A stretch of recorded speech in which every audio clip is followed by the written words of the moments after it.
the Houston Rockets catch a flight, go to California, and force Game 7.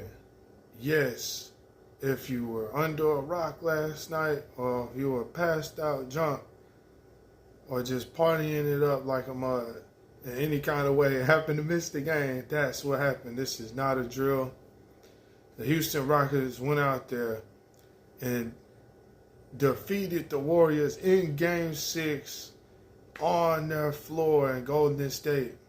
And it's just one of the most bizarre things. Like, I'm pretty sure most people realistically thought the Warriors were going to close this series out and advance to the next round. That was pretty much the consensus thought. Warriors were the favorite at least, right?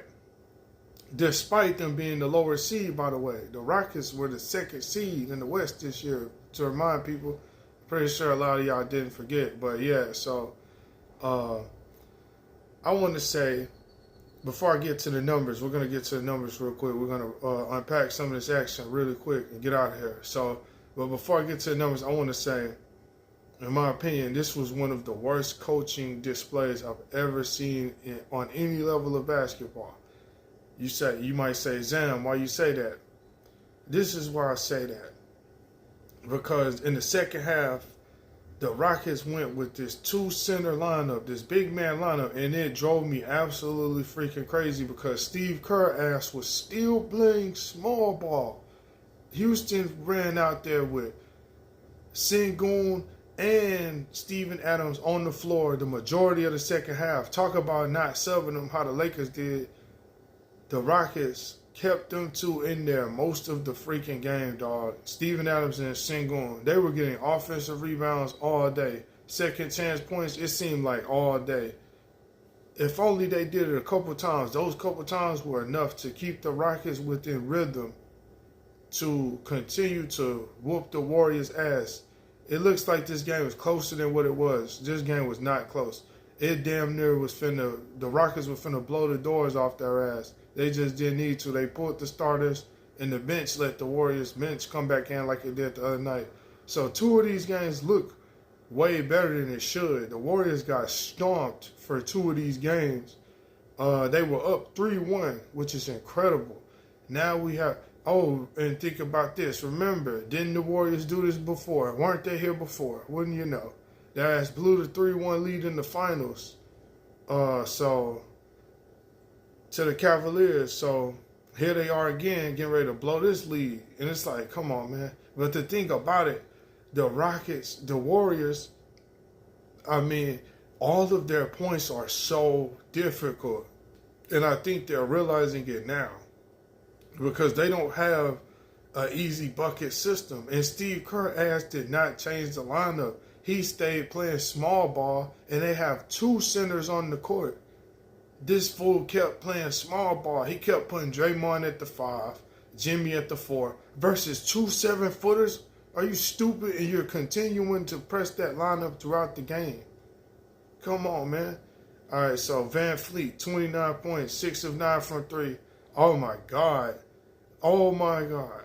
Outside of Van Fleet, he's the only one who hit more than 2 3-pointers.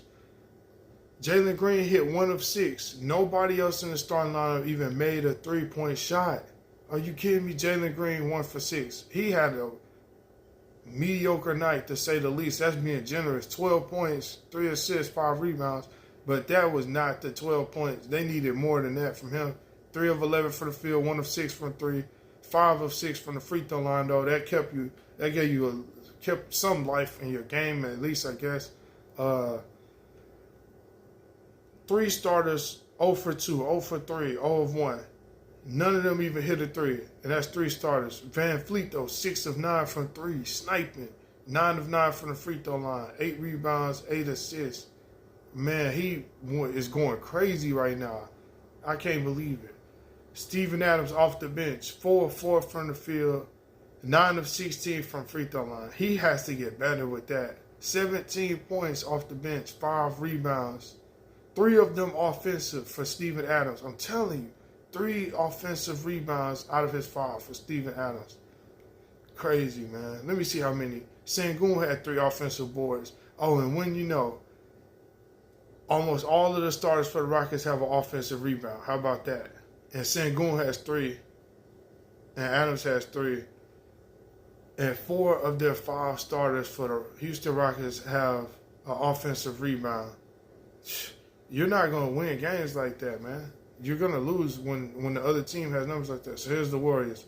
29 points for Steph. 27 for Jimmy. 5 for GP2. Oh, here we go. Buddy Hield, 0-4 from 3. 0 freaking points. 1 turnover, but 0-4 from 3. He kept putting this dude back in the game. 0 points. Why is this dude even playing? Buddy Hield is trash, and this fool Steve Kerr has been playing him heavy. Kevon Looney, 2 minutes. Everybody, oh my God. Quentin Post and Moses Moody had some time off the bench. But I don't know why he keep playing them. Oh well, looks like at this rate, the Warriors could very well be getting ready to get sent home and cancel, like Nino say. Cancel that. Remember Nino Brown from New Jack City? I know a lot of y'all probably don't know nothing about that. What my boy said, cancel that. Cancel that. Cancel that. It's done. That's what Nino said. Cancel. So, we're going to cancel, man. And the Warriors finna get motherfucking canceled in this motherfucker, man. But you know what? It is what it is. Let the young guns go ahead and get their ass in. I was going for the Warriors, but if they don't want to take this serious, and Steve Kerr, man, I can't believe he stuck with the small ball lineup versus 2 7-footers, man.